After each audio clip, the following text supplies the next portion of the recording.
لك ايه، انت عارف ان يوم 18 مايو اللي هو الحد الجاي متاحف مصر في كل المحافظات هيبقى الدخول فيها للمصريين مجانا بمناسبه اليوم العالمي للمتاحف، ما عدا 3 متاحف: المتحف المصري اللي في التحرير، متحف الحضاره اللي في الفسطاط، والمتحف المصري الكبير. غير كده بقى المتاحف كلها مفتوحه لك من الساعه 9 الصبح لحد الساعه 4 العصر. طب وايه المتاحف دي بقى؟ ورقه وقلم وعد معايا علشان دول كتير. متحف الفن الإسلامي في شارع بورسعيد في باب الخلق. المتحف القبطي في شارع ماري جرجس مصر القديمة حصن بابليون. متحف المركبات الملكية في شارع 26 يوليو في بولاق عند وكالة البلح. متحف أم كلثوم في قصر المنسترلي في شارع الملك الصالح في المنيل. متحف نجيب محفوظ في شارع التبليطة أمام وكالة الغوري عند الجامع الأزهر.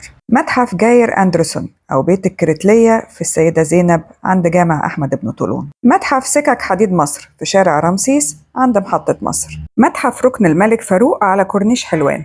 متحف إمحطب وهو صاحب فكرة الهرم المدرج في سقارة. متحف المجوهرات الملكية في اسكندرية وتحديدا في منطقة زيزينيا. المتحف اليوناني الروماني في منطقة العطارين في اسكندرية. متحف كفر الشيخ واللي فيه 3400 قطعة أثرية تم اكتشافها في مدن مهمة في كفر الشيخ. متحف آثار طنطا واللي فيه معروضات من الحضارة المصرية والرومانية واليونانية والمسيحية والإسلامية. متحف النوبة في محافظة أسوان واللي بيبين مراحل تطور الحضارة المصرية في النوبة. مين صاحبك بقى اللي هتاخده معاك الخروجه دي؟